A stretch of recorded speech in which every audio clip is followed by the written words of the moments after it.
તો રાજ્યના પાટનગરમાં દૂષિત પાણીએ ભરડો લીધો છે। દૂષિત પાણીના લીકેજ શોધવા તંત્ર હવે હવાતિયા મારી રહ્યું છે।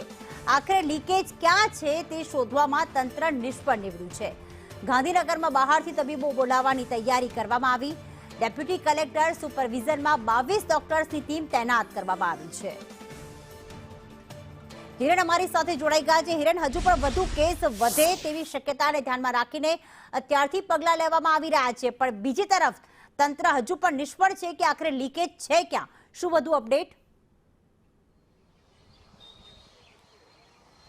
તો સ્વાભાવિક રીતે આ પ્રકારના પરિસ્થિતિની અંદર જે ઇન્ક્યુબેશન પીરિયડ રહેતો હોય છે એ હજુ થોડોક અઠવાડિયા કરતાં વધુ સમય ચાલે એવી સંભાવના છે અને એટલા જ માટે આ કેસો વધી અને 350 સુધી જવાની શક્યતા છે। ગઈકાલે મોડી રાતથી લઈને અત્યાર સુધીમાં વધુ 3 કેસો સરકારી હોસ્પિટલની અંદર આ ટાઇફોઇડના નવા નોંધાયા છે।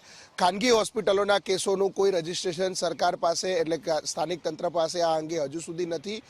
વાત એ ત્યાં સુધી છે કે જે વિસ્તારોની અંદરથી આ કેસો સામે આવી રહ્યા છે એ વિસ્તારોના પીવાના પાણીના સેમ્પલ છે એ લેવામાં આવ્યા હતા, એ ફેલ થયા છે અને એ પાણી પીવાલાયક ન હોવાના કારણે આ કેસોમાં વધારો થયો છે। જો કે મોડા જાગેલું આ કોર્પોરેશનનું તંત્ર હવે આ લીકેજ જ્યાં છે એ શોધી રહ્યું છે। આ ઉપરાંત ચોખ્ખું પીવાનું પાણી ન આપી શકનાર આ કોર્પોરેશન તંત્ર હવે લારી ગલ્લાઓ પર તવાઈ